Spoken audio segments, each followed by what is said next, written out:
Beyond the pages. Beyond the pages.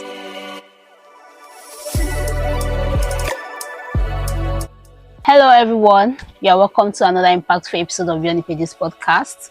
As we all know that this podcast is brought to you by Accessible Publishers Limited. This is where we talk about stories behind the stories. Yeah, we explore how books, how novels, how ideas can shape the world around us. So my name is Uchechukwu Judith Nwafor, and for today's episode, we are here to discuss about something that is really important. You know, it's something that affects you, whether you like it or not. We are going to talk about Nigerian democracy. Let me start with a story. The first time I get to relate, to connect, and understand the true meaning of democracy was not when my history teacher taught me about democracy or when my government teacher taught me. It was when my uncle told me a personal story, how they stood in line in 1993 to vote for a man that they truly believed in, that will make a change in Nigeria government. But at the end of the day, they saw what they got to know. They were faced with silence, heartbreak, and the news was not welcoming. But that doesn't deter them. It didn't make them to go back. They still kept at it. They still kept pushing for a good government. So up till now, people ask, Nigeria, democracy is government. They say democracy is government of the people, by the people, and for the people. But our voices, does it truly matter? Does it truly, is it truly effective? Is it truly impactful? Does it truly affect the Nigerian government system? But that's what we are here to know. With everybody giving up, with fake news everywhere, so want to know, instead of new policy, is it that can a good story change or save Nigerian democracy? So we ask this question: how can, as publishers, how can good stories, how can it change Nigerian democracy? So with us today is amazing guest.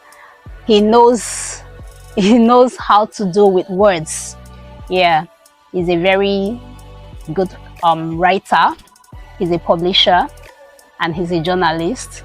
You can go on and on, but something is very, if I'm the one that's talking about myself, I would say about it a little better. So it's very good for him to also tell us about himself. So yeah, welcome to today's episode, Mr. Femi Ogunyejo. Thank you, the moderator. Thanks for the opportunity that you have given to me. Once again, like we have remarked, my name is Olufemi Timothy Ogunyejo. I'm a teacher. I'm a public analyst. I'm a scientist. I'm a researcher. I'm a publisher. And a father and a responsible Nigerian. Thank you once again. Yeah, thank you so much for honoring our invitation. You're welcome to today's podcast. Thank you very much. Yeah, so seeing the long profile, you know that he's the right person to discuss and talk about this episode, this topic that we have today.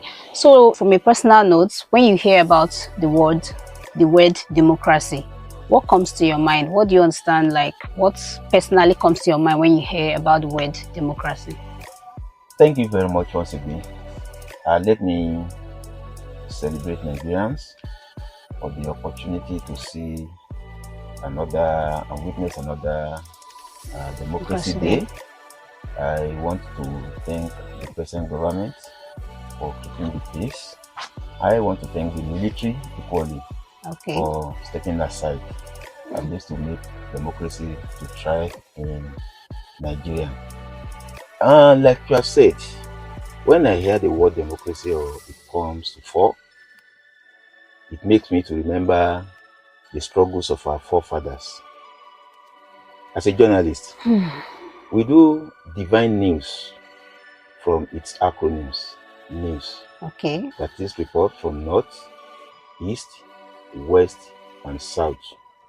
So I want to use that one to connote democracy with struggles of the founding fathers of Nigeria, from north, from the east, from the west, and from the south. the list is boundless.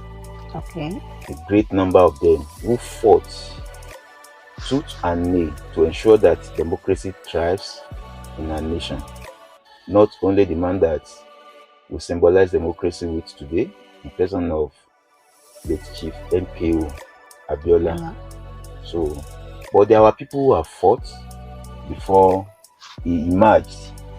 Then, so many of them, several of them, even when we have the Europeans in form of colonialists who have been ruling us, because it was not in 1993 that democracy starts, but it has been before 1993.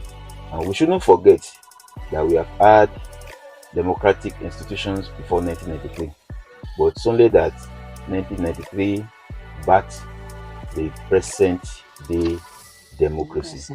So anytime I come across or the word democracy is mentioned in my hearing, I remember the struggles of our forefathers, both young and the old. I remember they fought to ensure that there's justice, there's equality, and there's fairness for Nigerians. Thank you. Okay, thank you so much for that amazing words. But I will also want to know, apart from your own personal view, do you think it's the same thing as the one written on the textbook? Like, do you think the democracy as defined in the textbook, in the history government textbooks, do you think that's the same way that you feel when you talk about it, when you experience it? Is it the same thing? Textbook definition tells us how democracy should be. It's a system. It's a process. When you're talking about textbooks, you're talking about the process. And the writers, they follow the principles, they follow the rules. And in textbooks, you don't have that luxury of time. You have to manage the space that is given to you because of the economy of production. So there is a limit to which you can express yourself. That's number one. Then number two, it depends on the definitions of the writer. We see things from different perspectives. Only that we just have to have a common definition, which we always quote from. Maybe Abraham Lincoln of this world. Those are philosophers. And writers, they are philosophers too, because they philosophize. It is from their philosophy, it is from their worldview that they write. Now, coming back to what you have asked me, I wouldn't distill what I've read in the textbook from what I've seen in reality. Because if I have to write or define the term democracy too, it must not be too far from what we have known. But in practice, the term democracy goes far beyond what we have in textbooks. And I think I've said some of the factors that limit authors and writers to express themselves, because they have to be concise, they have to be punchy, and they have to be straightforward, so that they can meet the deadline and write according to rules and regulations of writing. Thank you. And so, they might not be able to exhaust everything that they even have in mind. They just have to stick to. Yes, because the textbook, they have other different topics that you also discuss in that particular textbook. In textbooks, you have what we call performance objectives. And that's what guides writers. The performance objectives would have given you an idea of what people should know. When you're writing textbooks, depending on the types of textbooks that we're talking about, whether it's tertiary or primary or lower, depending on the consumer. So you do not write beyond the level of scope and understanding of your consumer, which are the buyers or the users of the work. So there are a number of factors that determine and that guide a writer or an author to express. So one critical factor is that of the guidelines, the benchmark that the curriculum has already explain. Yeah. So that is why you see in most textbooks that the definitions they are common, because the guideline, the curriculum that serves as the guide has already given them a pace to what to cover. So that is what usually limits writers to express themselves. But when you are talking about tertiary books, or when you are talking about self-exhausted books that you have the liberty to express yourself, so you find narratives, you find experiences, you find things that are uncommon in textbooks, because that one there is no restriction to extent at which you can cover the subject and the scope of the work. So those are the fundamental factors that we need to always think of when we are trying to streamline textbooks with real life experiences. Okay, thank you so much for that. So we go over to the next question. You know, our topic is how can stories save Nigerian democracy? And also having in mind that many people don't even believe in Nigerian democracy again. They feel like it's not working. So I now ask, why do you think Nigerian democracy is failing? Do you think it's because the wrong stories are told, or maybe the right stories are not being told well, like they are ignored? I think we have to correct some impressions. Okay. And not to make what I will call over generalization. Okay. When you say Nigerian democracy is failing, according to because we have to examine who says what. Okay. Let me give you a typical example. The people who are in government today,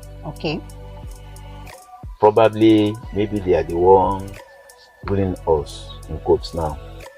I don't want to use the word ruling because it sounds autocratic.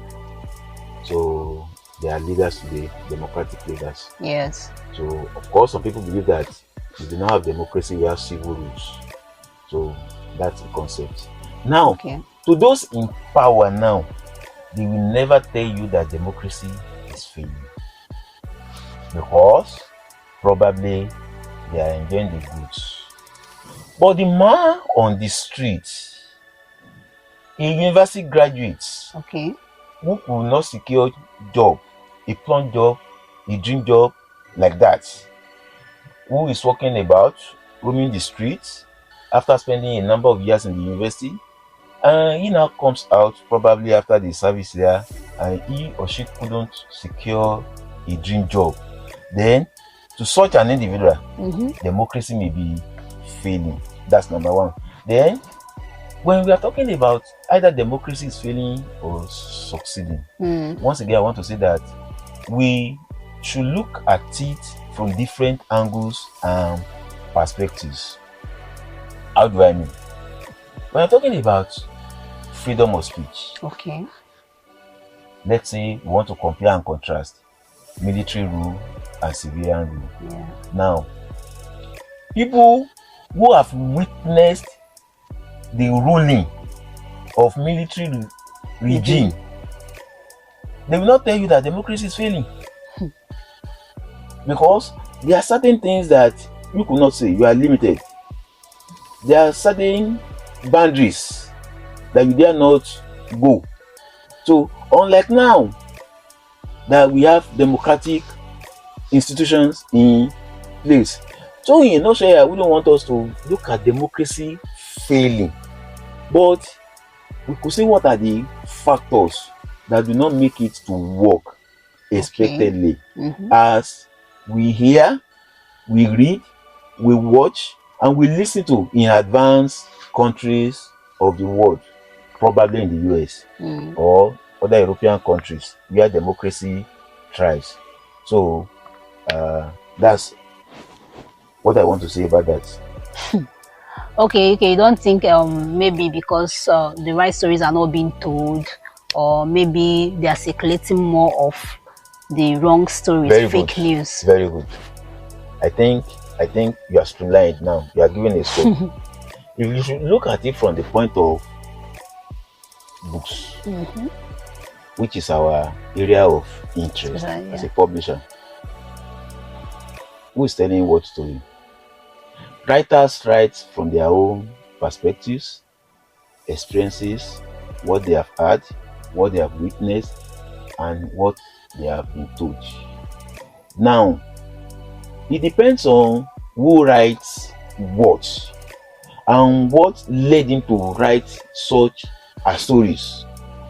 But when we are talking about other forms of telling democratic story Yes. through other Media. platforms, be it social media or books, then there are different approaches that we look at it. There are a number of good stories out there that have been told about democracy, let me tell you. Yeah. And people have written much. But one of the problems that we have is that, do people read for pleasure?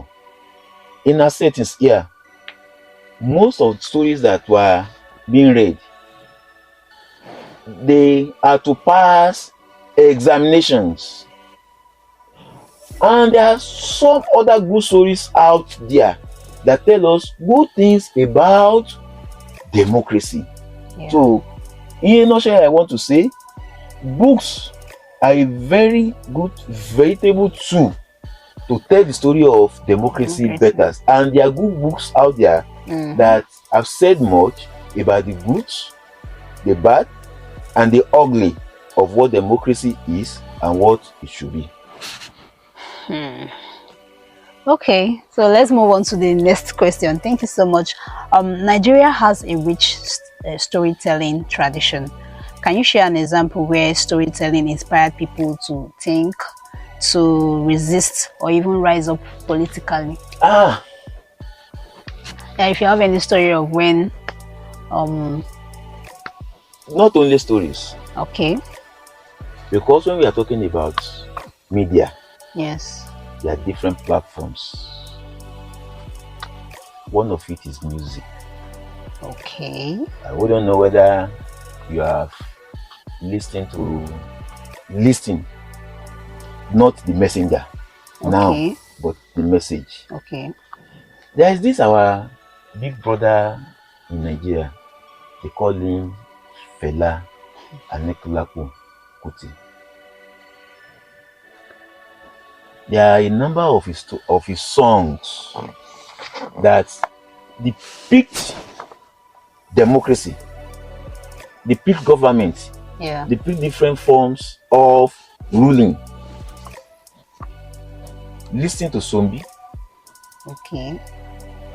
That is a story being told in form of song. Now, let us go to film industry. Okay. There is Saworoide. It's a Yoruba movie. Okay. That if you watch, and if you know what happens in government, you know that this is a story that is craftily written, describing the ruling, the politics, the power, and the people in a democratic or otherwise setup. Now, come to books. There are 1001 books that have been written. So that we may not have that time to go into. Our Professor Wole Soyinka written so much. We want to talk about Chinua Achebe. We want to talk about this our award-winning sister Chimamanda, and some other great writers. What about our poet, Professor Femi Osofison, and so many of them. So out there in the bookshelves, there are so many stories that have been written about democracy, and which are good stories, both locally and internationally. Okay, you've talked about lots of things now, how stories, how music, how films, like different ways of communication, of sharing ideas, how it has actually talked about democracy. So it now leads me to my next question. A lot of Nigerians believe that nothing ever changes. No matter what, my vote will not count. There's no need to go. There's no need to, this government is not working. It cannot be saved. So do you think all these stories can actually touch them. We are discussing how can stories change Nigerian democracy. So do you think all the stories can actually touch them? Not just telling bedtime stories or reading for entertainment. Someone can just read Chinua Achebe, read Professor Inka, and just read it for literature, read it to pass exam, read it for pleasure, or just to keep up. An avid reader just read it to read. So do you think it can actually impact people and think of let's actually give this democracy a chance, let's try something? Thank you. Oyeyele Moon, the moderator. Yeah, I begin to suspect you. The question that you have just asked make me to suspect you. Okay. Probably you too, you are thinking that this democracy too is not working. My sister. Let us talk business now. Okay. Democracy is working. Book or books have played a major role in it. We may not have the data. We may not have the statistics to back up the claims, but I will tell you that it's working. How do I mean? In your remarks, you said when you heard about the word democracy, it was not what you are taught by your history teacher or what you read in your government.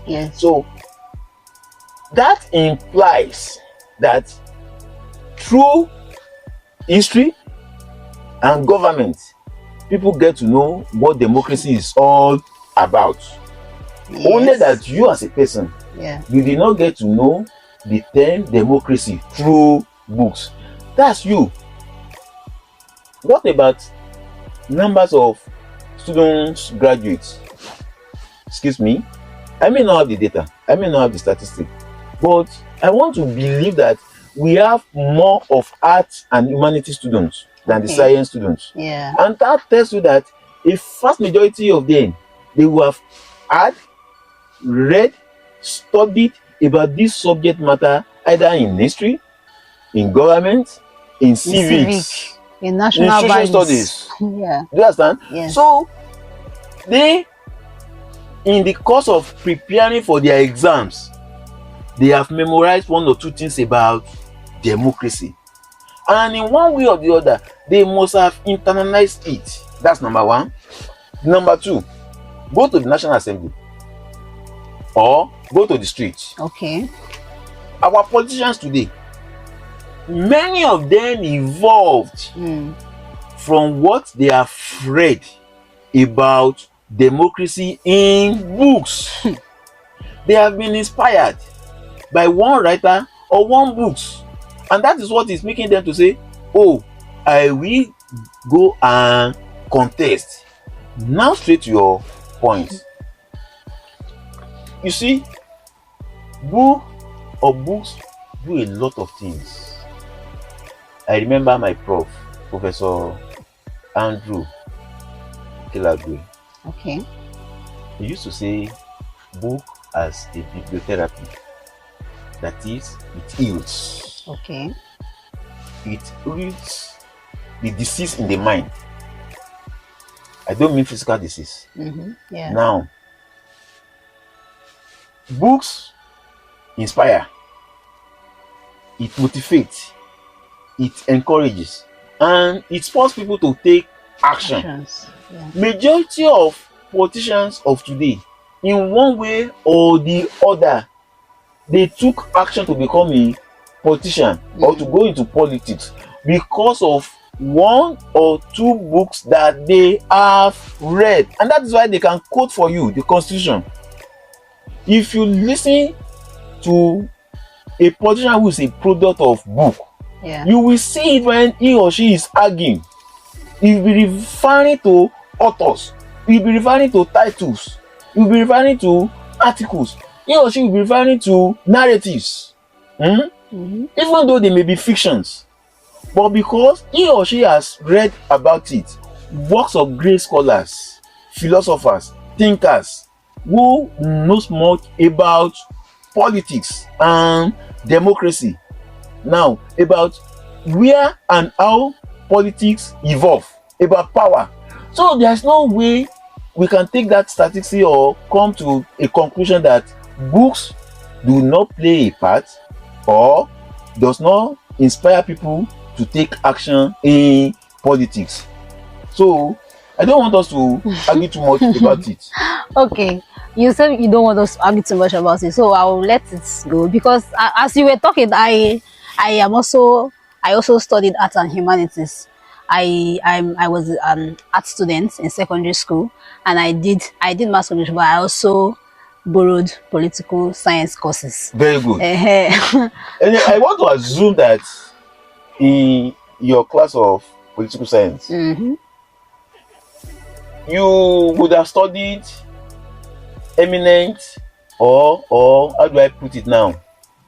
You would have studied a number of politicians, yes, both local and international, and philosophers. How power evolved. Now, the issue we are having today is that people only read to pass exam, and that is where the problem is. And that is where we are, and that is what we have to tackle and see how we can make book instead of preparing people to just pass exam, but to take action that can change the narratives in the economy of the nation, in the politics of the nation, in the religion of the nation, and in the family. Okay, so what you are saying now is books, they are doing the work. Exactly. Books they are telling the story. It doesn't change. Yeah, just like, Nigerian education, we just cram. Please permit me to see this. Permit me to see this. Okay. Permit me to put it in this narrative. Okay. Some of us were a product of Yoruba Alawiye. Okay. Those are books that were written by foremost writers. Okay. In those days, they don't write because they want to eat. They are not economic writers. They are educators. Our Baba GF Odunjo. There is a character in book that they usually use in form of an animal. That is the Japa, the tortoise. Now, when you see, because of what we are afraid, the type of clothes they have put on the character in the book, the person of Japa. Now, when we see Japa in life, what we have read in the book, we want to see it manifest in the life of Japa life. That tells you the power of the books.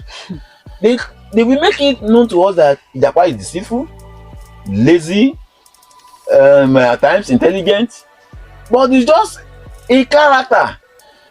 That tells you the power of the book. But these days, we don't have thinkers who write, or we have limited thinkers who write these days. Everybody just wants to make money. So when the motive behind writing, if you see anybody writing now, is how do I make more money, which may not be the original purpose of writing. At least it must fulfill to educate, to inform, or perhaps to entertain others. They may come at last. But these days, economy is the first factor that people look into. Yes, because they have to survive. In Nigeria, you have to survive. Because there's something I want to chip in. When we were in school, when we were studying journalism, they used to say stories that make the news. It's not when you say that a dog beats somebody. That doesn't mean, but maybe when you say the person beat dog, that's something that is not normal, something that people want to read about. So I now ask, Nigerians now, what is trending? Breaking news. We are all looking for, people are looking to hear bad things. People want to hear the things that are, something that is terrible.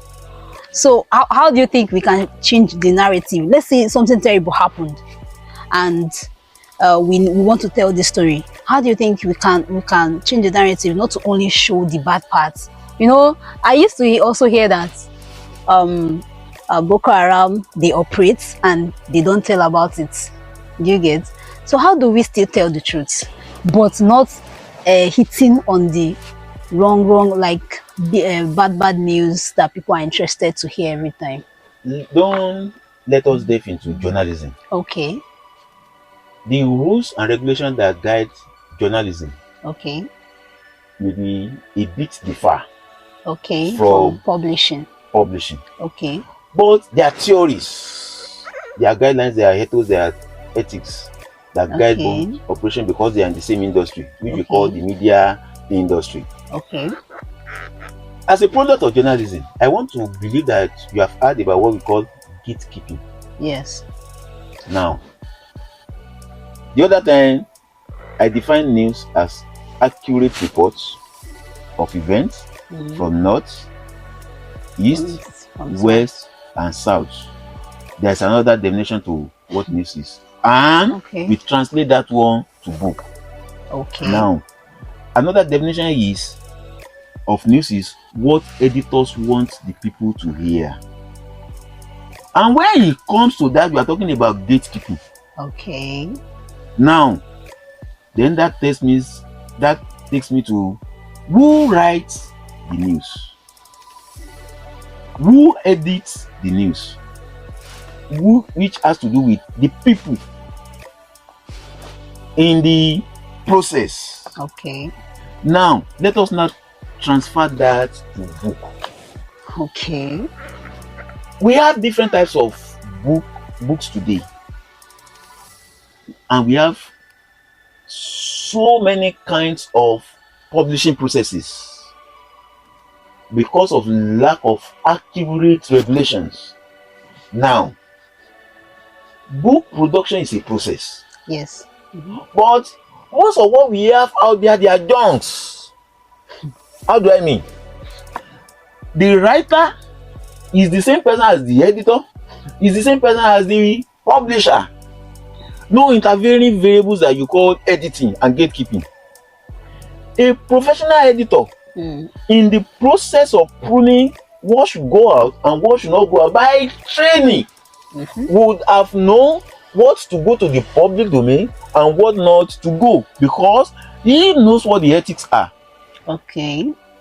He knows what can cause problem in the society, and through the power of language, he or she knows how to package disruptive story in such a way that it will still make meaning in the society and it will not disturb the peace of the society.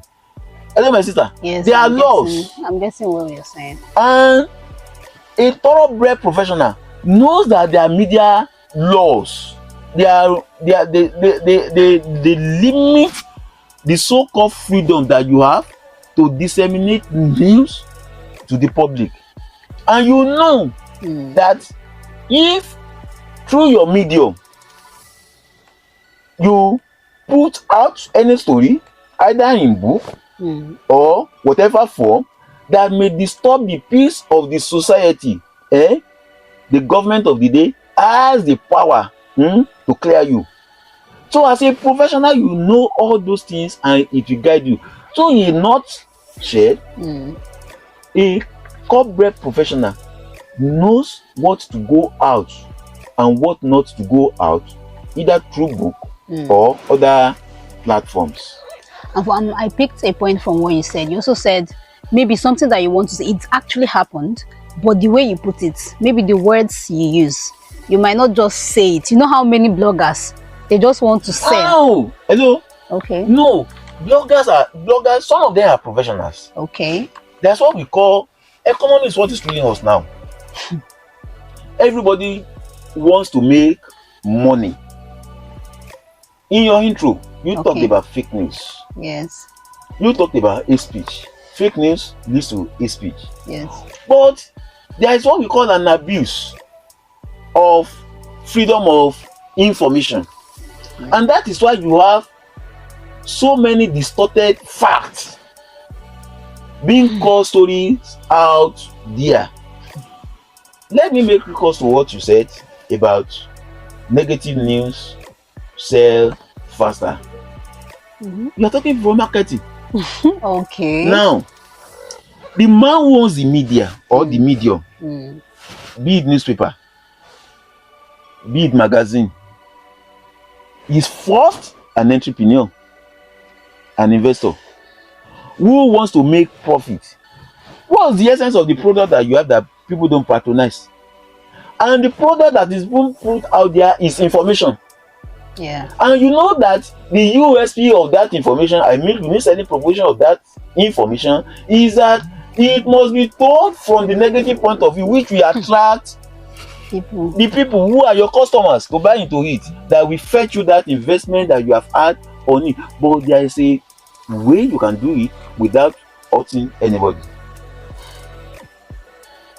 Okay, there are ways to tell stories without hurting anybody. When the professional sees a bad story, he knows how to package it well.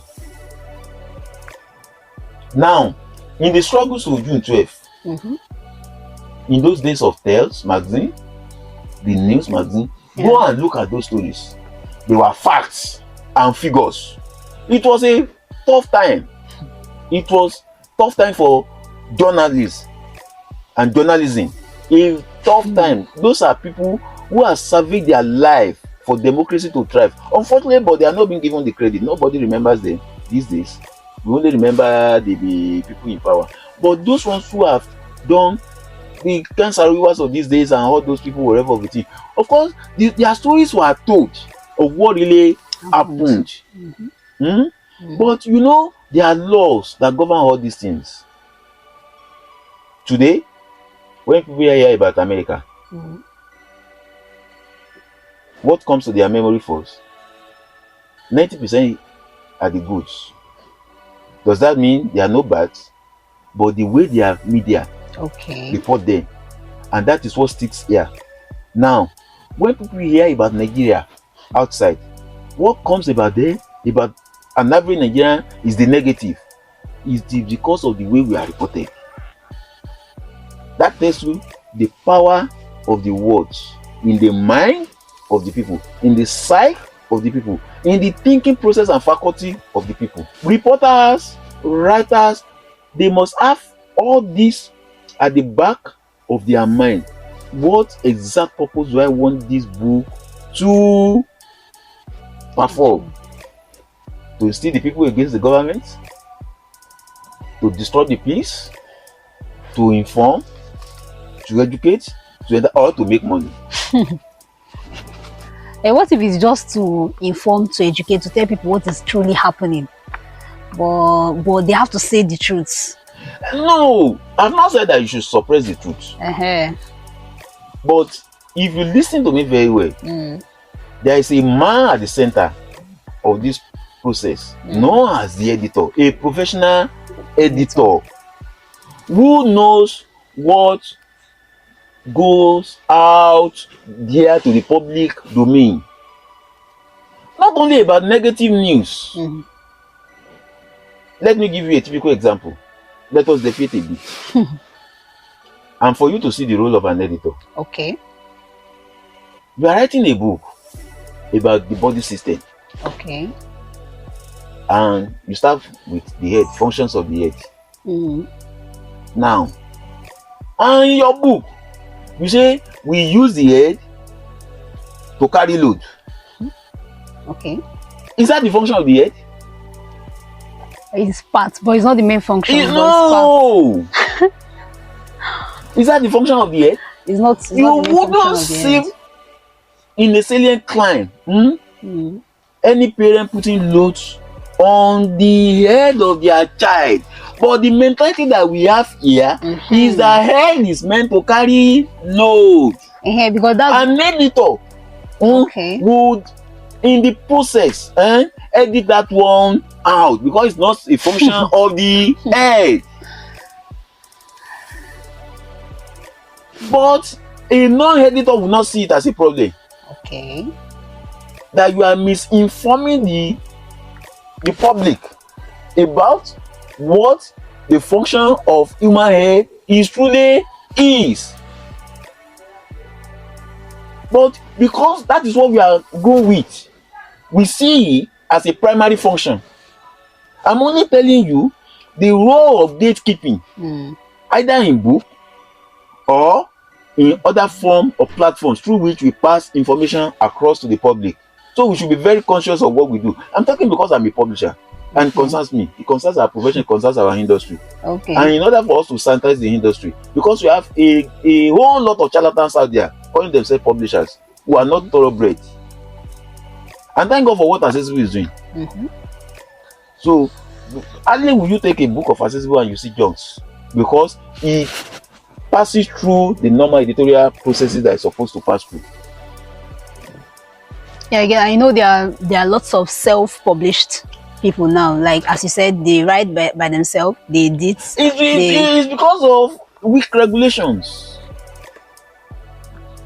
Who is calling them to action? Not only in book industry, it has permeated through every profession that we have around us, even in law, even in medicine. So many quack doctors, registered hospitals out there, clinics, or what do you call them. So, and that is a clarion call to the regulators in the industry to come to action. Okay, it has been a lot of what do I call it? Like there has been a lot that I've learned today through this episode. But before we finalize, for the final question that I have for us today, let's say if democracy is in danger and stories are the weapon that you can use to save Nigerian democracy, what kind of story do you think will help us to win? Like, what must that story say and who must it reach? What kind of story do you think can save Nigerian democracy? If, let's say, stories can save Nigerian democracy. Don't let us use the word if. Okay. Because book is a weapon. Okay. It may not be equipped with guns. Okay. But it, like we do say, pen is mightier than sword. Yeah. So, books. Number one. Okay. We should write stories, probably if it has to do with democracy. The one that inspires the people. The one that talks about justice. Okay. Fairness. The one that encourages political and popular participation in politics. The one that promotes democratic values. Now, these days, we report more about fraud, corruption, stealing, and directly or indirectly is a motivating factor that makes some people to go into politics. Okay, they want to get their own. Exactly. Okay. People see politics nowadays as a cut short to wealth. Yeah. Because probably the stories that they are afraid or what they are afraid in book has to do with a man who stole public fund. At the end of the day, he was tried and he was free. So they think, okay, let me equally go into politics, make the money or steal the money, so submit myself to trial, and by the time I have the money to hire the best lawyers and they argue the case, and I'm free, then I come back to enjoy the money. If you want to tell a story like that, let it be a story that at the end of the day, the man was jailed and he died in the prison. So that whosoever has that mindset because of making money through politics is going to politics, he will be thinking about the end of the man that he has read in the book. But in the end of the book, he's telling us that the man eventually was free and he came back to enjoy the wealth. So other people will take action too. Yeah. Well, let me go spend 2-3 years in the jail and come back and enjoy my wealth. So the type of stories that we write, that we package, that we invest in as publishers must be the one that will make people to take positive steps, that will make them to redefine Nigeria, that will make us to see a better society, that will produce good leaders. Okay. Now, that will tell us that leadership or good leadership stems from good followership. A follower today becomes the leaders tomorrow. So, if you want to lead well, follow well. So, such type of writing, we encourage people to say, oh, I want to be like this. And when we want to report about people, what has happened, relate them in book. A greater percentage of it should be the positive and not the negative, so that gradually the society will be reformed and we bring back the old good. Yeah, thank you so much for this reflective and rich episode. You know, I love the point that you made, that when we want to tell stories, we'll tell the one that will have a positive change to people. Because, you know, children, we always say children are leaders of tomorrow. They are the leaders of tomorrow. And if they are seeing the wrong, Abi, am I not making... You are very correct. Okay. That point you made me to remember one of the books of accessible publishers before they transformed to accessible, when they were known as Trustmen. The title of the book, till today and till tomorrow, is When Will I Be Big? Okay. So the question I want to bring out of that is that leaders of today, they are the leaders of tomorrow. Abi? That's what we have been hearing all this while. But the present leader should make it truly happen. How do I mean? Okay. Look at the crop, the average age limit of people who are dating us today. Are they still young? Children of yesterday? Let the public judge. Oh, okay. I don't know, that's what we see ourselves in. Well, that's what we think. But regardless, children must grow. And they'll get to I agree with you. To a stage that they lead, they take I agree with you perfectly. So thank you so much for the reflective and very rich episode for today. You're welcome. Yeah. So you've told us that stories being told well, they can actually make a good change. Exactly. You know, with what you also said, you reminded us that pen is mightier than sword. Exactly. That so we should expose ourselves to the positive ones, although negative ones are there, but we should focus a lot of the positive ones. If not because we don't have that luxury of time. You know, there are a number of ways we can look at it. Look at our religious books. Okay. Are they not books? Yeah, they are books. We have the good, the bad, and the ugly. Now, go and look at the stories of the bad characters in quotes. And when we get to our church and our mosque, they use their life and tell us the negative end. Okay. And that is why you see moral lessons. Do not do this. Do not do this. So that is the type of point I'm trying to point out at. Look at the story of Cain and Abel. Now, at the end of the day, they will tell us that you should not jealous, because it can lead you to take action against taking bad action against your fellow human being. So that is an aspect that I want us to look at, so that every negative stories that we see and want to report it either in book or whatever form.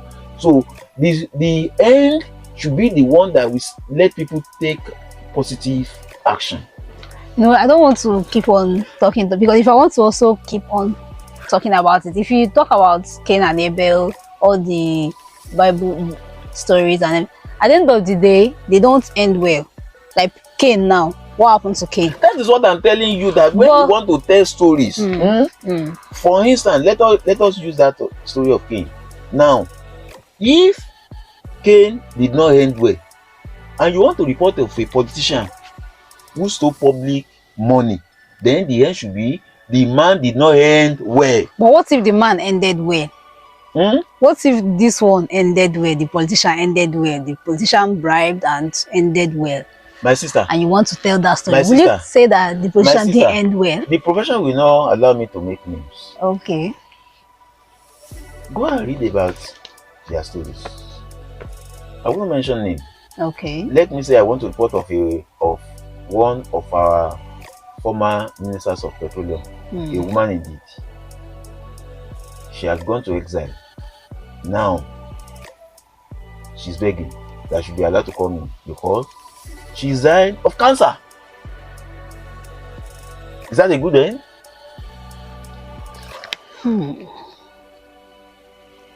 Suppose I want to write a book on her. Suppose I want to write a book using that tool.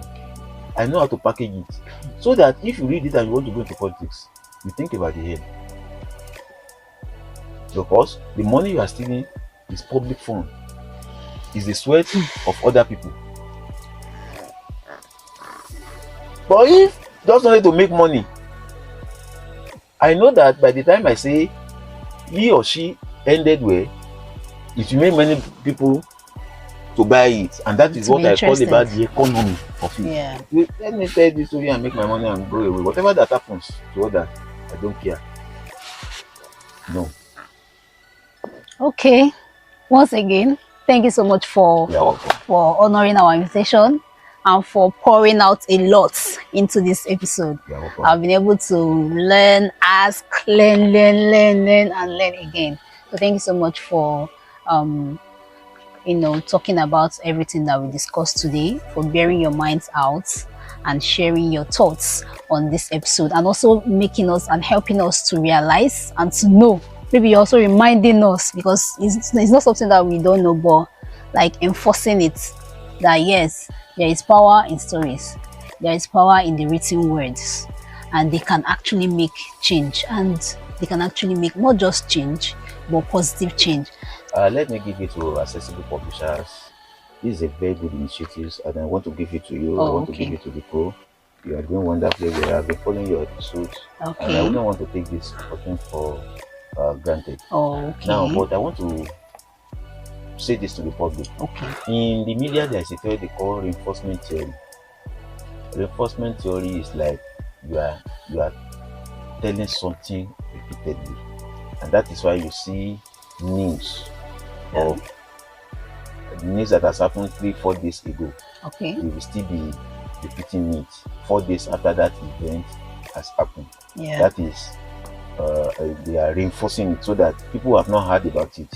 So I want us to keep on using the opportunity that we have to change the narratives out there, and I want to implore you, or whatever comments, criticisms that people may say about you, don't stop the good work, and just let the good work continue.